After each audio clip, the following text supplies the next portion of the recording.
Hey guys, Bob here. Today we're going to make an American staple, meatloaf. Come on, I'll show you the ingredients and how to make this. Okay, you're going to need about 2 pounds of ground chuck. Why do they call it ground chuck? Why not like ground Bob? You're going to need a little over a pound of ground pork, a jar of sofrito, a tomato, an egg, half a package of Ritz crackers, garlic paste, cheese, pizza blend I find works really well, and some kind of parsley flakes. Okay, let's get started. Alright, the next thing you want to do is a very large, clean metal bowl, if you have one. And you add the hamburger and the ground pork together and mix it. Okay, what you're looking for when you mix this together is pretty much that. That is very thoroughly mixed. The next thing we're going to do is add our onions and our tomatoes and our cheese and a teaspoon of sofrito, and you mix it in with the meat.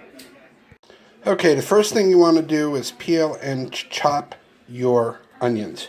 Me, I have an immersion blender chopper, which is really kind of neat.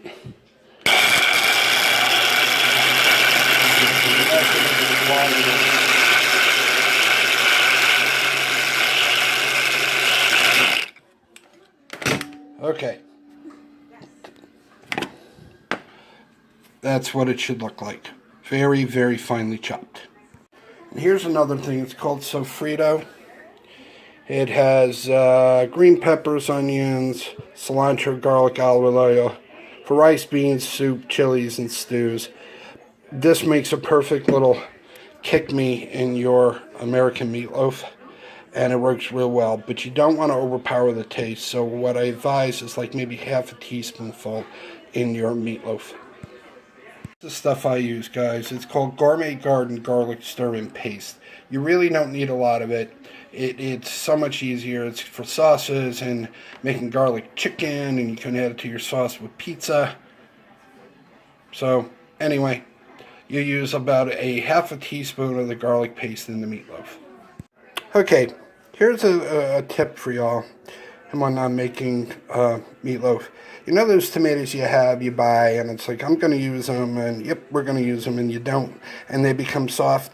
Don't throw them out, because they make an excellent base for your meatloaf.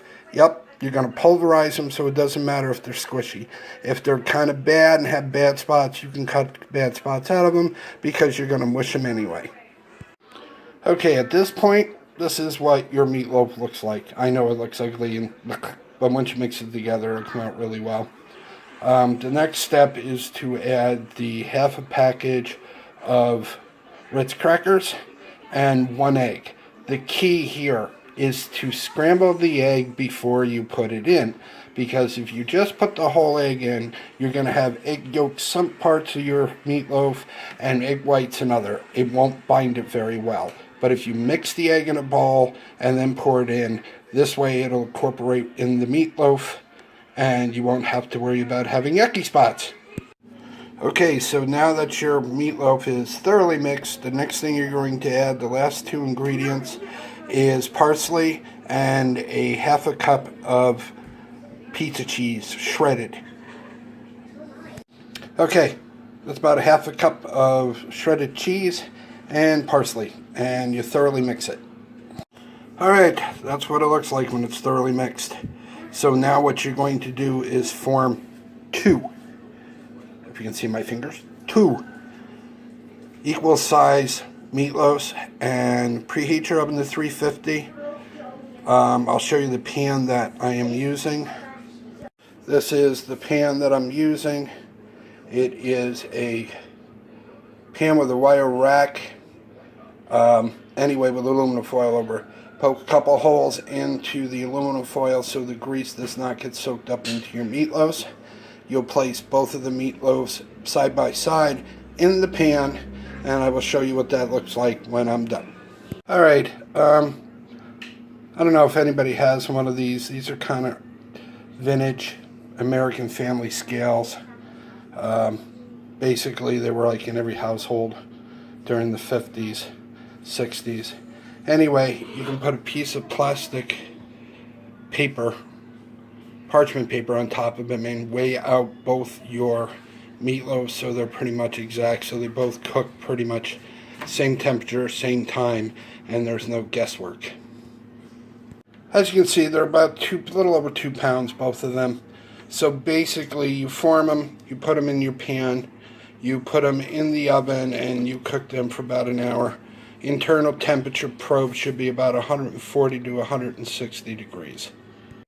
Alright guys, there they are, side by side. You take a knife, you poke some holes into the aluminum foil.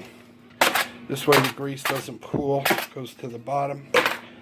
And I have a timer, and I will set my timer for an hour, and I will check on my meatloaves, and I will show you the finished product when they're done. There's my timer. It's set for 60 minutes. When it ringy-dingies, I'll go check on my meatloaf. Internal temperature, 140, 160. Alright guys, after about an hour 15 minutes, and your meatloaves are come out of the oven, you let them cool for about 20 minutes, and you are ready to plate. Alright guys, there you be, American meatloaf with sour cream and chive, mashed potatoes, and gravy. So if you're new here, please subscribe. If you like what you see, hit the like button, hit the notification button so you don't miss any more of my interesting, weird, eclectic vlogs. And I will see you in the next video.